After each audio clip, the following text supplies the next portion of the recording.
Hello students, एक विमीय गति one D motion में अभी तक अपन ने दूरी, विस्थापन, चाल, वेग, औसत वेग पर अपन लोगों ने बात करी। आज अपन थोड़ा सा और आगे बढ़ते हैं और आज का लेक्चर इंपॉर्टेंट है बेटा। आज का लेक्चर अगर समझ में अपन को बहुत अच्छे से आता है तो अपन लोगों को वन डी मोशन की जो न्यूमेरिकल जब अपन सॉल्व करेंगे तो उनको सॉल्व करने में आप लोगों को बहुत मदद मिलेगी। तो एक बार अपन शुरू से बता देता हूं कि अपन लोगों ने किस किस तरीके से डिस्कस करा है, किस किस तरीके से बात करी। सबसे पहले अपन लोगों ने विस्थापन की बात करी थी। विस्थापन की अगर मैं बात करता हूं तो आप सबको पता होता है कि जो विस्थापन होता है, विस्थापन को आप लोग बोलते हैं एक तरीके से न्यूनतम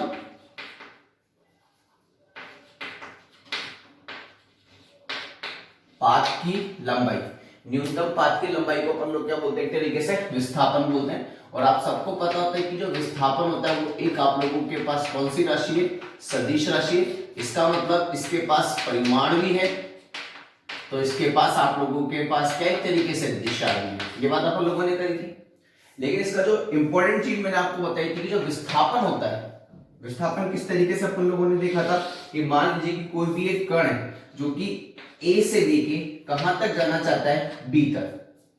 तो जब अब ये जो ए है ये एक तरीके से उसकी कौन सी स्थिति होगी, प्रारंभिक स्थिति, और बी उसकी कौन सी स्थिति होगी, एक तरीके से अंतिम स्थिति होगी।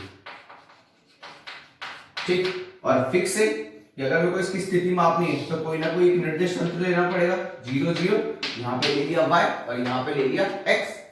तो यहां से यहां तक कि ये दूरी कितनी ले लेते थे अपन, r1, और यहां से यहां तक कि ये दूरी कितनी ले लेते थे अपन, r2। ये तो था ना। तब अपन अगर देखें तो कितना चला वो, यहां से यहां तक चला, तो अपन लोग बोलते थे इसको डेल्टा आर। आई बात समझ में आप सभी को।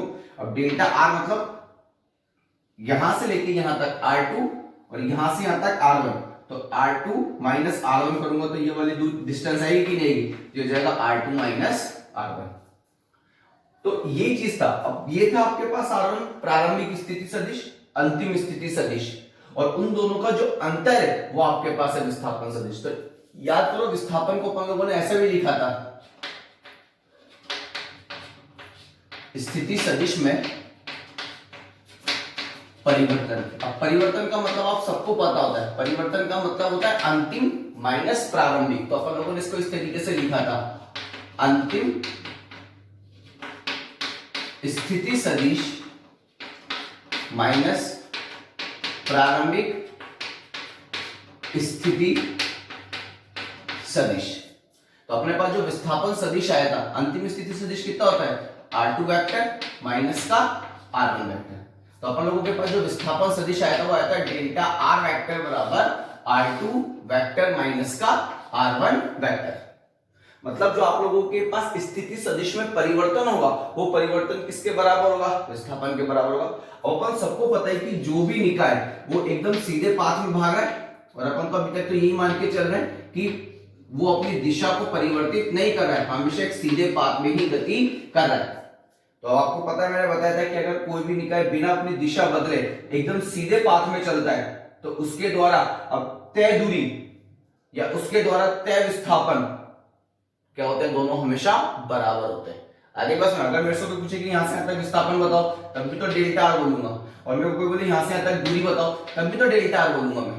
तो इसका मतलब अगर कोई भी निकाय बिना अपनी दिशा परिवर्तित करे हुए एक सीधे पाथ में चलता है तो ऐसी कंडीशन पे दूरी हमेशा बराबर होती है किसके, विस्थापन के परिमाण के। किसके बराबर होती है, विस्थापन के परिमाण के। ये अपन लोग पढ़ चुके हैं। तो अभी अपन कोशिश ये करेंगे कि निकाय एक सीधे पाथ में ही क्या कर रहा है, गति कर रहा है और अपनी दिशा को नहीं बदल रहा है। तो ऐसी कंडीशन पे दूरी और विस्थापन का परिमाण क्या होगा, हमेशा बराबर होगा। और दूरी, आप दूरी के बारे में आप सबको जानते हैं कि ये एक अदिश राशि है, इसके पास केवल परिमाण होता है, दिशा नहीं होती है। और ये रीजन है कि अपन लोगों ने दूरी को किसके बराबर करा, विस्थापन के परिमाण के। केवल परिमाण पे बात करेंगे, दिशा पे बात नहीं करेंगे। ठीक, और उसके बाद अपन लोगों ने विस्थापन का जो मात्रक लिखा था वो मात्रक अपन लोगों के पास कितना आया था, मीटर। ठीक, तो इस तरीके से अपन ने विस्थापन को क्या करा था, व्यक्त करा था, जिसमें अपन लोगों ने देखा था कि स्थिति सदिश में जो परिवर्तन होगा वो परिवर्तन ही आप लोगों को क्या देगा, एक तरीके से विस्थापन। और परिमाण परिमाण की बात करेंगे तो इस विस्थापन के परिमाण को अपन क्या बोलेंगे, एक तरीके से दूरी बोलेंगे। अब आप सबको पता है कि यहां से यहां तक जाने में उसको कोई ना कोई तो टाइम लगा होगा ना, डेल्टा टी। उसको यहां से लेके यहां तक जाने में कोई ना कोई टाइम लगेगा कि नहीं लगेगा। तो अब यही बात अपन करेंगे कि स्थिति सदिश में परिवर्तन, ये हो गया स्थिति सदिश में परिवर्तन। आर मतलब स्थिति सदिश, डेल्टा मतलब परिवर्तन। स्थिति सदिश में परिवर्तन की दर आई बस में कि वो कितना चलता है या कितना विस्थापन तय करता है कितने समय में, वही एक तरीके से उसका क्या होता है, वेग होता है कि नहीं। तो देखना नेक्स्ट अब आप लोग पहले इसको देखो एक बार जल्दी से, ठीक है। अब आप बहुत ध्यान से देखना, इसी में अपन थोड़ा सा और आगे बढ़ते हैं।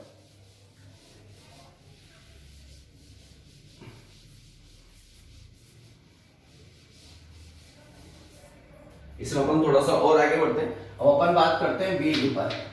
और आप सबको पता होता है कि वेग होता है आप लोगों के पास विस्थापन में परिवर्तन की दर। विस्थापन में परिवर्तन की दर आपके पास क्या कहलाता है, वेग कहलाता है। मतलब विस्थापन बटा समय, विस्थापन में परिवर्तन की दर। और विस्थापन किसके बराबर होता है, विस्थापन बराबर होता है आप लोगों के पास स्थिति सदिश में परिवर्तन। स्थिति सदिश में परिवर्तन बटे में क्या लग जाएगा आप लोगों के पास, समय। तो स्थिति सदिश में परिवर्तन की दर आप लोगों के पास क्या कहलाती है, एक तरीके से समय।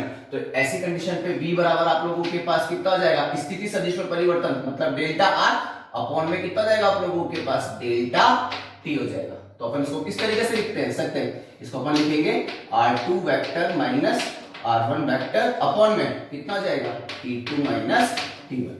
तो यही आप लोगों के पास एक तरीके से क्या होता है, वेग होता है। कि स्थिति सदिश में परिवर्तन की दर ही आप लोगों के पास क्या कहलाती है, वेग कहलाती है। अब आप बहुत ध्यान से देखना, इसको समझने की कोशिश करना एक बार। मान लीजिए कि कोई पार्टिकल इधर भाग के जा रहा है, इस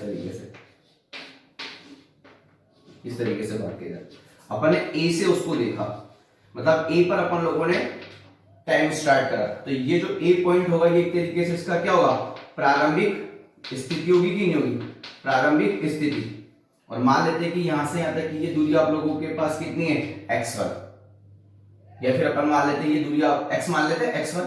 और अपन ने कहां तक नोट करा, इसको यहां तक नोट करा b तक। तो ऐसी कंडीशन पे यहां पे कोई ना कोई टाइम t2 हो जाएगा। और इसको अपन क्या बोलेंगे, एक तरीके से इसको अपन बोलेंगे अंतिम स्थिति। क्या बोलेंगे इसको अपन, अंतिम स्थिति बोलेंगे। आई बस में। और फिक्स है कि यहां से यहां तक की जो स्थिति होगी आप लोगों के पास कितनी होगी, x2 होगी कि नहीं होगी।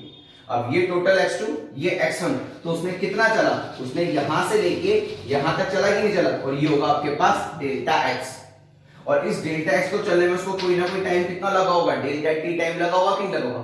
तो आपको ध्यान से देखना, इसी वेग को अपन वापस दो भागों में पढ़ेंगे। अब अपन एक पढ़ेंगे अपन लोग नॉर्मली जो अपन डिस्कस करेंगे वो अपन पढ़ेंगे औसत वेग। क्या पढ़ेंगे अपन लोग, औसत वेग। और एक अपन पढ़ेंगे यहीं पर ही तात्क्षणिक वेग। तात्क्षणिक वेग, जब भी मैं औसत वेग की बात करूंगा, ठीक है ना, औसत वेग को मैं लिखूंगा v एवरेज, v करके उसके पैरों में एवरेज। और जब तात्क्षणिक की बात करूंगा तब मैं उसके v के पैरों में क्या लिखूंगा, इंस्टेंटेनियस। क्या लिखूंगा, INST, इंस्टेंटेनियस। इंस्टेंटेनियस को बोलते हैं तात्क्षणिक, तो INST लिखूंगा। आई बस इसको। तो हमेशा याद रखना कि जब भी अपन औसत वेग की बात करेंगे तो अपन बात करेंगे लंबे समय अंतराल पर। किस पे बात करेंगे, एक लंबे समय अंतराल पे बात करेंगे। लेकिन जब भी अपन तात्क्षणिक वेग की बात करेंगे तो अपन बात करेंगे अल्प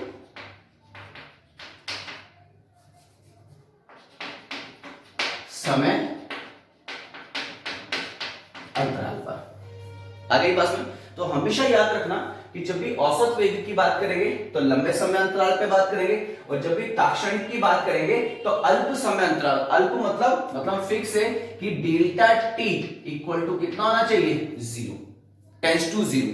डेल्टा टी क्या होना चाहिए, टेंस टू 0, 0 नहीं टेंस टू 0 होना चाहिए। मतलब छोटा सा अल्प समय अंतराल है। अब आप ध्यान से देखना, अब पार्टिकल यहां से यहां तक इस तरीके से गया कि नहीं गया। तो देखो यहां से यहां तक जाने में टाइम लग रहा है कि नहीं लग रहा है। पार्टिकल यहां से लेके और यहां तक इस तरीके से गया, तो यहां से यहां तक जाने में टाइम लगा। तो अपन एक लंबे समय अंतराल के लिए क्या कर रहे हैं, यहां पर बात कर रहे हैं। तो जब अपन लंबे समय अंतराल के लिए बात करेंगे तो आप सबको पता होता है कि वेग क्या होता है, स्थिति सदिश में परिवर्तन की दर, मतलब स्थिति सदिश में परिवर्तन बटा समय, या फिर अगर मैं बात करूं तो विस्थापन बटा समय। अब विस्थापन कितना हुआ, डेल्टा एक्स, कितने टाइम में हुआ, डेल्टा टी टाइम में। तो ऐसी कंडीशन पे औसत वेग अपन लोगों के पास कितना जाएगा, डेल्टा एक्स अपॉन में डेल्टा टी, क्योंकि आप सबको पता होता है कि जो औसत वेग होता है, मैं लिख देता हूं इसको अच्छे से, इसको मैं लिख देता हूं औसत वेग। औसत वेग को अगर अपन परिभाषित करते तो अपन लिखते हैं कुल विस्थापन बटा लगा कुल समय।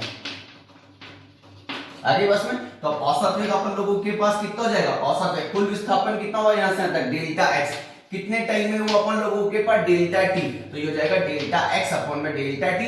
वेग की बात कर रहे हैं, वेग एक सदिश राशि है तो इनके ऊपर काय का साइन लगा देंगे, वेक्टर का साइन। अब डेल्टा एक्स क्या लिख सकता हूं, x2 माइनस x1 अपॉन में डेल्टा टी। तो ये मेरे पास एक तरीके से क्या होता है, औसत वेग होता है, कि मैंने कितना विस्थापन चला कितने समय में, वो एक तरीके से क्या होगा मेरे पास, औसत वेग होगा। तो जब भी अपन लंबे समय अंतराल के लिए डिस्कस करेंगे या लंबे समय अंतराल के लिए बात करेंगे तो हमेशा अपन किस पर बात करेंगे, औसत वेग पर ही बात करेंगे। अब निकाय एकदम सीधा चल रहा है ना, दिशा बदल रही है क्या, एकदम सीधा चल रहा है, और निकाय अगर एकदम सीधा चल रहा है तो ऐसी स्थिति में अपन क्या देखेंगे कि यहां से यहां तक अगर ये दूरी है तो यहीं से यहां तक ये विस्थापन होगा कि नहीं होगा आपके पास। तो अगर मैं यहां से वेक्टर का साइन हटा देता हूं, सिंपल लिखता हूं v average equal to delta x upon में delta t equal to x2 minus x1 upon में t2 माइनस t1, तो इसी को मैं बोलूंगा औसत चाल। क्या बोलूंगा मैं इसको, औसत चाल, क्योंकि अगर निकाय बिल्कुल सीधा चल रहा है तो वही दूरी होगी और वही विस्थापन का परिमाण होगा। तो विस्थापन बटा समय वेग, और उतनी ही दूरी है तो दूरी बटा समय क्या हो जाएगी, चाल। और अगर लंबे समय अंतराल की बात करूंगा तो उसी को मैं जब वेक्टर का साइन लगाऊंगा तो उसको मैं क्या बोलूंगा, औसत वेग बोलूंगा, और जब परिमाण पे बात करूंगा तब उसमें इसको क्या बोलूंगा, औसत चाल बोलूंगा। आएंगे ये बात समझ में आप सभी को। तो इस तरीके से अपन औसत वेग या औसत चाल पर क्या करते हैं, बात करते हैं। जब मैं ताक्षणिक वेग की बात करता हूं तो ताक्षणिक वेग होता है किसी क्षण कण का वेग। क्या होता है ताक्षणिक वेग, किसी क्षण कण का वेग ताक्षणिक वेग कहलाता है। तो ताक्षणिक वेग किसी क्षण, मतलब जब एक छोटे से क्षण की बात करेंगे अपन, तो ऐसी कंडीशन पे अब आपको ध्यान से देखना, जैसे देखना, मान लेते हैं कि कोई पार्टिकल है, कोई कण है, वो ऐसे भाग के जा रहा था, जैसे यहीं पे भाग के जा रहा है मान लो, या इसको मैं दोबारा बना देता हूं एक बार, रुको चलो, ताकि थोड़ा स्थिति क्लियर हो जाए अच्छे से।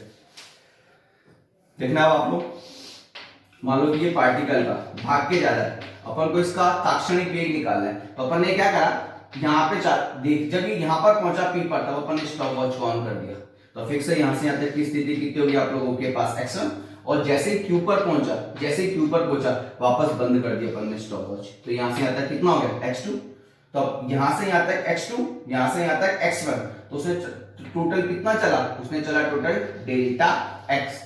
फिर से यहाँ से, अब देखो यहाँ से आ गया, तो जो टाइम हुआ, जो टाइम में परिवर्तन हुआ, यहाँ पे t1 था, यहाँ पे t2 था, तो टाइम में कितना परिवर्तन हुआ, डेल्टा t, लेकिन वो यहाँ से आ गया, तो मैंने अल्प समय अंतराल के लिए क्या करा, स्टॉप वॉच को ऑन करा। तो ऐसी कंडीशन पे यहाँ पे जो समय लिया मैंने क्या लिया, बहुत छोटा, और छोटे से समय में विस्थापन भी क्या हुआ, बहुत छोटा सा हुआ कि नहीं हुआ। तो जब भी अपन ताक्षणिक की बात करेंगे, ताक्षणिक मतलब किसी एक क्षण पर बात करेंगे, ऐसे नहीं कि एक बार स्टॉप वॉच को ऑन कर दिया, चलती जा रही, नहीं, ऑन करा, थोड़ा सा आगे बढ़ते फिर वापस ऑफ कर दिया, तो बोलो भाई क्षण के लिए ऑन करेंगे और बंद कर देंगे हाथों, तो विस्थापन भी तो अल्प होगा कि नहीं होगा। तो जब भी अपन ताक्षणिक की बात करेंगे तो अपन को कंडीशन लगा के रखनी है, लिमिट लगा के रखनी है। लिमिट क्या, कि जो समय में परिवर्तन होना चाहिए वो बहुत अल्प होना चाहिए, और अगर समय में परिवर्तन अल्प होगा तो फिक्स है कि स्थिति सदिश में जो परिवर्तन होगा वो भी अल्प होगा। तो ऐसी कंडीशन पे डेल्टा एक्स अपॉन में डेल्टा टी, और यही आप लोगों के पास क्या होता है, एक तरीके से इंस्टेंटेनियस वेग होता है। अब वेग है तो इसके ऊपर सदिश का निशान लगा दो, इसके ऊपर सदिश का निशान लगा दो। अब आप सबको पता है limit delta T tends to 0, delta X upon में डेल्टा टी, इसको मैं क्या लिख सकता हूं, dx अपॉन में dt लिख सकता हूं। तो मुझे पता लग गया कि v इंस्टेंटेनियस इक्वल टू मेरे पास कितना हो जाएगा, dx अपॉन में dt हो जाएगा। और आप सबको पता है d अपॉन में dt, इसका मतलब समझते हैं ना, इसका मतलब ये हुआ कि मुझे x का अवकलन करना है, किसके सापेक्ष, टी के सापेक्ष, क्योंकि डी अपॉन में डी ये किसको रिप्रेजेंट करता है, अवकलन को। तो यहां पे ये क्या कह रहा है, यहां पे ये कह रहा है एक्स का टी के सापेक्ष अवकलन। तो जब अपन स्थिति सदिश या विस्थापन का समय के सापेक्ष अवकलन करेंगे, बहुत ध्यान से सुना, जब अपन विस्थापन का समय के सापेक्ष अवकलन करेंगे तो हमेशा आपको क्या मिलेगा, तात्क्षणिक वेग मिलेगा। क्या मिलेगा आपको, तात्क्षणिक वेग मिलेगा। आई बात समझ में। और अगर मैं यहां पे वेक्टर हटा दूं तो मैं इसको ऐसे लिख सकता हूं, v instantaneous equal to dx upon में dt। अब सदिश हट गया, परिमाण पे बात कर रहा हूं, तो मैं इसको क्या बोल सकता हूं, मैं इसको तात्क्षणिक चाल भी बोल सकता हूं। क्या बोल सकता हूं मैं इसको, तात्क्षणिक चाल। तो जब वेक्टर का साइन रहेगा तब तात्क्षणिक वेग, और जब केवल परिमाण पे बात करूंगा तब तात्क्षणिक चाल होगा। तो जब अपन किसी क्षण पर बात करते हैं, तात्क्षणिक वेग का मतलब होता है किसी एक क्षण कण का वेग तात्क्षणिक वेग कहलाता है। किसी एक क्षण कण की चाल तात्क्षणिक चाल कहलाती है। आई बात समझ में आप सभी को। तो इस तरीके से अपन तात्क्षणिक वेग और तात्क्षणिक औसत वेग पर अपन क्या करते हैं, बात करते हैं। और आप सबको पता होता है कि जो वेग होता है उसका जो मात्रक होता है वो मात्रक होता है आपके पास मीटर प्रति सेकंड। पहले तो इतनी बात समझ में आई कि नहीं है बेटा, देखो एक बार जल्दी से।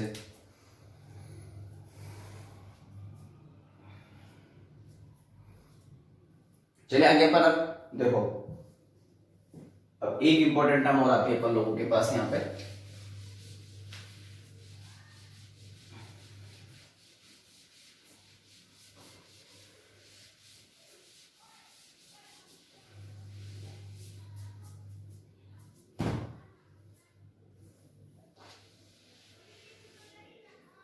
देखना।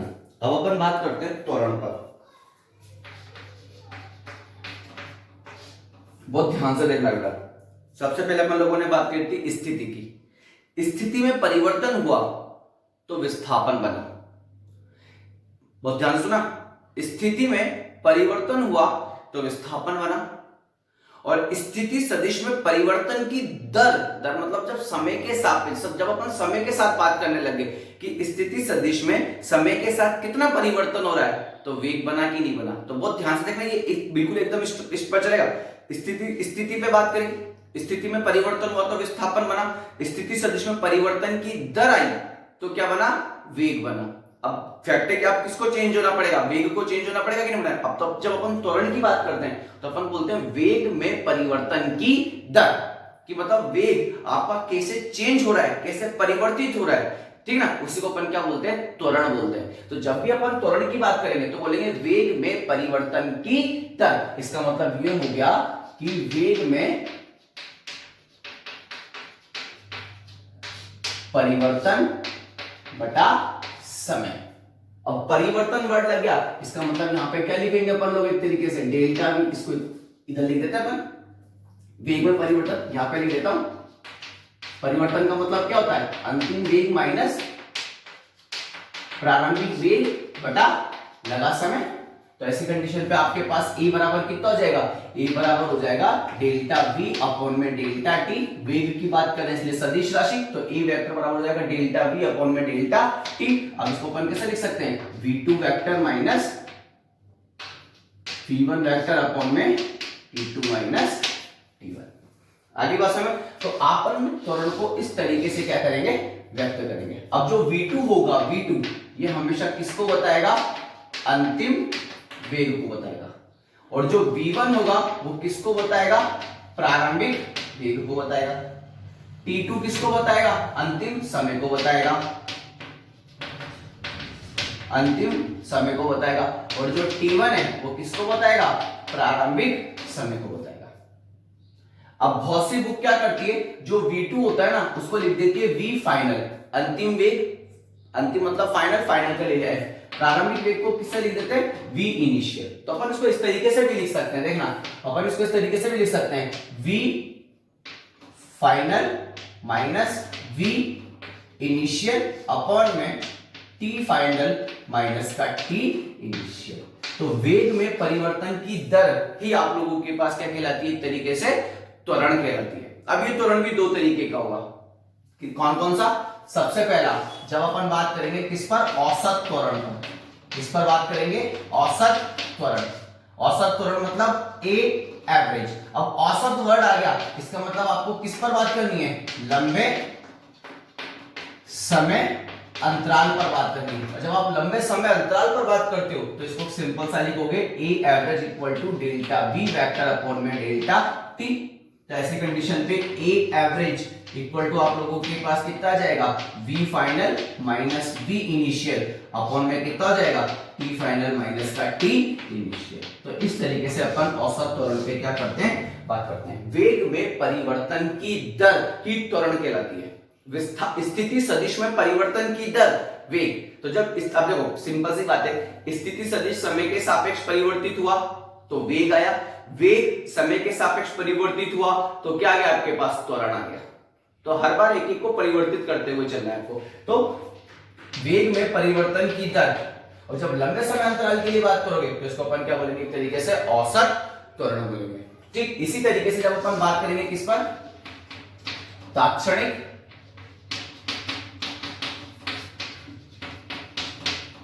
त्वरण। अब तात्क्षणिक त्वरण की जब भी अपन बात करेंगे तो किस पर बात करेंगे? अल्प समय अंतराल पर बात करेंगे। और जब अल्प समय अंतराल के लिए बात करेंगे तो इसको कैसे लिखेंगे? ए इंस्टेंटेनियस इक्वल टू, अब फिक्स है अल्प समय अंतराल मतलब अपन को सबसे पहले लिमिट फिक्स करनी है कि समय में परिवर्तन क्या होना चाहिए? अल्प। तो limit delta T tends to 0। अब आप सबको पता होता है क्या होता है त्वरण? डेल्टा वी वेक्टर अपॉन में डेल्टा टी। अब देखो limit delta T tends to 0, delta V upon में डेल्टा टी, इसको मैं क्या लिख सकता हूं? इसको लिख सकता हूं डी वी अपॉन में डी टी। तो मेरे पास ए इंस्टेंटेनियस, ए तात्क्षणिक कितना आया? ये आया मेरे पास डी वी वेक्टर अपॉन में डी टी आया। इसका मतलब ये होता है कि वेग का समय के सापेक्ष अवकलन, ठीक है ना? तो v का अगर समय के सापेक्ष अवकलन करूंगा तो मुझे क्या मिलेगा? एक तरीके से तात्क्षणिक त्वरण मिलेगा। आई बात समझ में आप सभी को? तो इस तरीके से अब आप ये चीज हमेशा याद रखना बेटा। देखो एक बार देखो इसको अच्छे से समझ में आएगी नहीं, इसमें अपन थोड़ा सा आगे चलते हैं। अभी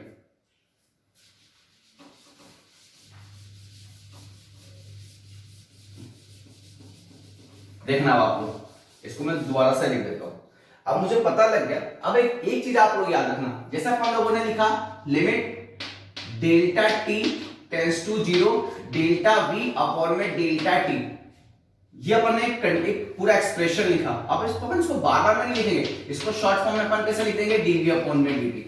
अपन लोगों ने ऐसे लिखा limit delta X tends to 0 और यहां पे लिखा डी वाई अपॉन में dx, मतलब y परिवर्तित हो रहा है x के सापेक्ष लेकिन अल्प परिवर्तन, तो फिर अपन इसको कैसे लिखेंगे? dy अपॉन में dx।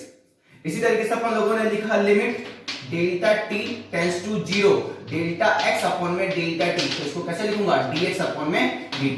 मतलब यहाँ पे v परिवर्तित हो रहा है समय के सापेक्ष, यहाँ पे y परिवर्तित हो रहा है x के सापेक्ष, यहाँ पे x परिवर्तित हो रहा है समय के सापेक्ष। लेकिन जितना भी परिवर्तन है सब अल्प परिवर्तन है, और अल्प परिवर्तन की वजह से पता है इसको क्या बोलेंगे? v का अवकलन करेंगे अपन किसके सापेक्ष? t के सापेक्ष। यहाँ पे y का अवकलन करेंगे किसके सापेक्ष? x के सापेक्ष। यहाँ पे x का अवकलन करेंगे किसके सापेक्ष?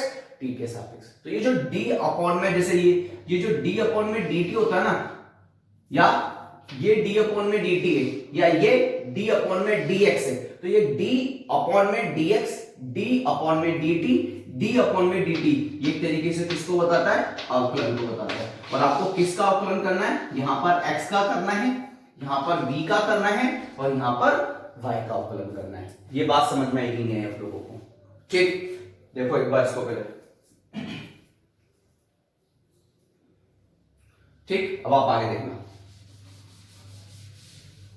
अब अपन थोड़ा सा और आगे बढ़ते हैं तो अपन को पता लग गया कि जो a तात्क्षणिक होगा, तात्क्षणिक मतलब अल्प समय अंतराल के लिए, इसको मैं क्या लिख सकता हूं? dv अपॉन में dt लिख सकता हूं। अब बहुत सी बुक क्या करती है? a इंस्टेंटेनियस भी लिखती है, और बहुत सी बुक इसको क्या करती है? a इंस्टेंटेनियस ना लिख के शॉर्ट फॉर्म में क्या लिख देगी? केवल a लिख देगी। अगर ए लिख दिया इसका मतलब अपन को क्या मान के चलना है कि वो इंस्टेंटेनियस पे ही बात कर रहे हैं आप लोगों से, ठीक। उसके बाद अब आप देखना, अब सबको पता होता है कि v इक्वल टू कितना होता है dx अपॉन में dt, अभी पढ़ के आए हो आप लोग, स्थिति सदिश में परिवर्तन की दर को ही वेग बोलते हैं, ठीक। तो आप देखना ये v की वैल्यू यहां पे रखते हैं अपन, तो a इंस्टेंटेनियस इक्वल टू जाएगा d अपॉन में dt, और यहां पर कितना जाएगा dx वेक्टर अपॉन में dt, v की जगह अपन ने क्या रख दिया dx अपॉन में dt रख दिया यहां पे। अब देखो d d, तो यहां पे कितना जाएगा d स्क्वायर अपॉन में dt dt मिलके कितना जाएगा dt स्क्वायर, और साथ में क्या चल रहा है x फैक्टर, तो ये आप लोगों के पास होता है इंस्टेंटेनियस। अब देखना ये त्वरण और वेग के मध्य संबंध है, ये त्वरण और स्थिति सदिश के मध्य संबंध है। आगे बात सुनिए, ये त्वरण और वेग के मध्य संबंध है, ये त्वरण और स्थिति सदिश के मध्य संबंध है। इसी में अपन थोड़ा सा और आगे बढ़ते हैं। तो अब देखिए आपके पास a इक्वल टू कितना है dv अपॉन में dt है ना, मैंने क्या करा dx से गुणा कर दिया, dx से भाग दे दिया, dx से गुणा करने पर और dx से भाग देने पर। तो आप देखना मैं इसको ऐसे लिख देता हूं, सब गुणा में, तो मैं क्या करता हूं dt को तो लिख देता हूं dx के साथ और dx को साथ लिख देता हूं dv, तो ये हो जाएगा dv अपॉन में dx और हो जाएगा यहाँ पे dx अपॉन में dt। तो आप सबको पता था dx अपॉन में dt, dx अपॉन में dt किसके इक्वल होता है v के इक्वल, तो a हो जाएगा dv अपॉन में dx और यहाँ पर हो जाएगा v, तो ये आपके पास हो जाएगा a equal to v dv upon में dx। ये अच्छे से याद रखना आप लोग, ये त्वरण वेग और स्थिति सदिश, ठीक है ना, के मध्य संबंध है। आई बात समझे। तो इस तरीके से नॉर्मली अपन क्या करते हैं त्वरण के अलग अलग फॉर्मूले पर बात करते हैं। आई बात समझे, देखो एक बार जल्दी से पहले इसको,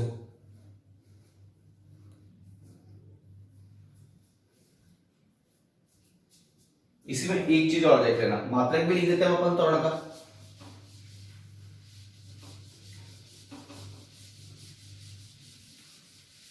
देखना आप लोग। अब अपन को पता लग गया कि जो त्वरण है, जो त्वरण है वो क्या होता है वेग बटा समय, मैं इसको लिख देता हूं वेग इंटू 1 बटा समय, ठीक है। अब वेग बराबर कितना होता है आपके पास विस्थापन बटा समय इंटू 1 बटा समय पहले से ही, तो आपके पास यहाँ पे कितना हो जाएगा विस्थापन ऊपर अकेला, समय समय नीचे मिलकर कितना हो जाएगा समय का स्क्वायर, विस्थापन का मात्रक क्या होता है मीटर, समय का मात्रक क्या होता है सेकंड, और स्क्वायर लग रहा है इसलिए स्क्वायर, तो अपन को पता लग गया त्वरण का मात्रक कितना होता है मीटर प्रति सेकंड स्क्वायर। लेकिन कौन से सिस्टम में एमकेएस सिस्टम में, एमकेएस पद्धति में। एमकेएस का मतलब समझते हो ना, एम मतलब मीटर, के मतलब किलोग्राम, एस मतलब सेकंड, ठीक। और इसी तरीके से जब अपन इसको सीजीएस में लिखेंगे, सीजीएस सिस्टम में लिखेंगे इसको अपन, तो सी का मतलब होता है सेंटीमीटर, मतलब आप मीटर में नहीं लिखोगे सेंटीमीटर में लिखोगे किसी भी चीज को, इट मींस लंबाई को। जी मतलब ग्राम, मतलब द्रव्यमान को किलोग्राम में नहीं लिखोगे, किसमें लिखोगे ग्राम में लिखोगे, और एस का मतलब सेकंड ही होता है। तो अगर मैं इस वाले मात्रक को सीजीएस सिस्टम में लिखूंगा तो मीटर की जगह क्या कर दूंगा सेंटीमीटर, और सेकंड को तो सेकंड ही रहने दूंगा, ये हो जाएगा सेंटीमीटर प्रति सेकंड स्क्वायर। इसी तरीके से अगर मैं त्वरण का विमीय सूत्र लिखूंगा, विमीय सूत्र को ध्यान से देखना, मीटर, मीटर मतलब क्या होता है लंबाई, लंबाई मतलब लेंथ, लेंथ का ले लो एल, एल ले लिया, इस मीटर को हटा दो, यहाँ पे मीटर की पावर कितनी है 1, इस मीटर को हटा दो उसकी जगह एल रख दो, तो ये हो जाएगी एल की पावर 1 अपॉन नीचे कितना है सेकंड स्क्वायर, सेकंड किसको रिप्रेजेंट करता है टाइम को, टाइम का ले लो टी और टी इधर रख दो, अब यहाँ पे कितना स्क्वायर, तो ये हो गया स्क्वायर, तो अब इसको ऊपर ले जाओ तो ये कितना हो जाएगा L1 T माइनस 2 हो जाएगा। तो आप लोगों के पास त्वरण का विमीय सूत्र कितना होता है L1 T माइनस 2, याद रखना L1 T माइनस 2, और मात्रक कितना होता है मीटर प्रति सेकंड स्क्वायर। आगे बात में, तो अपन को एक बात समझ में आ गई, अब आपको ध्यान से देखना है इस चीज को बेटा। जब अपन त्वरण की बात करेंगे, जब अपन त्वरण की बात करेंगे तो अपने पास एक तो होगा औसत त्वरण, जिसका फॉर्मूला होगा डेल्टा v वेक्टर अपॉन में डेल्टा t, ठीक है ना, वेग में परिवर्तन किधर, और इसको लिखेंगे v फाइनल माइनस का v इनिशियल अपॉन में कितना हो जाएगा t फाइनल माइनस का t इनिशियल। एक फॉर्मूला ये बनेगा, जब भी एवरेज की बात करेंगे तो लंबे समय अंतराल के लिए बात करेंगे, उसके बाद अपन लोग बात करेंगे ए इंस्टेंटेनियस, मतलब ताक्षणिक त्वरण। ताक्षणिक मतलब किसी एक क्षण पर, जिसका एक फॉर्मूला तो आपके पास बना dv अपॉन में dt, और एक फॉर्मूला इसका बना था आपके पास d2x अपॉन में dt स्क्वायर, और एक फॉर्मूला इसका बना था v dv अपॉन में dx। ये आप लोगों को अच्छे से याद रखना है बेटा। आगे क्लास में और फिर जब अपन ने वेग पढ़ा था, वेग में भी अपन लोगों ने सबसे पहले एक औसत वेग पढ़ा, ठीक है। औसत वेग में अपन लोगों ने क्या देखा, डेल्टा आर वेक्टर अपॉन में डेल्टा टी, मतलब ये हो जाएगा अंतिम स्थिति सदिश माइनस प्रारंभिक स्थिति सदिश अपॉन में T2 माइनस T1। तो एवरेज की जब भी बात करेंगे तो लंबे समय अंतराल पे बात करेंगे, और ताक्षणिक की बात करेंगे तो v इंस्टेंटेनियस लिखो या फिर v लिखो, बात एक ही है ना। नीचे ताक्षणिक लिखो या मत लिखो, अगर नहीं लिखा हुआ इसका मतलब वो ताक्षणिक की बात कर रहा है। ये कितना देगा आप लोगों के पास dx अपॉन में dt, तो ये हो गया ताक्षणिक वेग। अब अपन सबको पता है कि जो कण है वो एक सीधे पाथ में ही क्या कर रहा है, आप लोगों का गति कर रहा है बिना अपनी दिशा बदले, तो जो विस्थापन का परिमाण होगा वो दूरी के बराबर होगा। तो अगर मैं यहां से वेक्टर का साइन हटा दूंगा, सदिश रूप हटा दूंगा, तो ये इसी को आगे जाके मैं क्या बोलूंगा, इस औसत वेग को ही मैं आगे जाके दिशा हटा हटा के मैं क्या बोलूंगा, औसत चाल बोलूंगा। यहां पे भी जो वेक्टर का साइन है, ये जो सदिश है, इसको हटा दूंगा, केवल परिमाण पे बात करूंगा, तो इसको मैं क्या बोलूंगा आगे जाके, ताक्षणिक चाल बोलूंगा। आगे पास में, और जो त्वरण होता है वो त्वरण केवल वेग के लिए ही परिभाषित होता है। वेग में परिवर्तन की दर, अपन चाल में परिवर्तन की दर से त्वरण को कभी भी परिभाषित नहीं करते। त्वरण केवल और केवल वेग के लिए ही परिभाषित होता है। आगे बात समझ में आप सभी को, ठीक। और एक अपन लोगों ने पढ़ा था विस्थापन, और विस्थापन अपन लोगों ने देख लिया था कि जो विस्थापन होता है वो किसके बराबर होता है, मतलब विस्थापन मतलब एक तरीके से डेल्टा आर वेक्टर, और इसको कैसे लिखा था, r2 vector minus r1 vector, कि जो विस्थापन जो होगा वो हमेशा स्थिति सदिश में परिवर्तन के इक्वल होगा। और अगर निकाय बिल्कुल सीधा चल रहा है तो जो विस्थापन का परिमाण होगा वो हमेशा किसके बराबर होगा, दूरी के बराबर होगा। आई बात समझ में आ सकती है। तो ये फॉर्मूले आपको बहुत अच्छे से याद रखने बेटा, तभी अपने सारे क्वेश्चन सॉल्व हो पाएंगे अच्छे से, ठीक। इसको देखो, कोई भी डाउट आए तो मेरे से डिस्कस करना बेटा, ठीक है।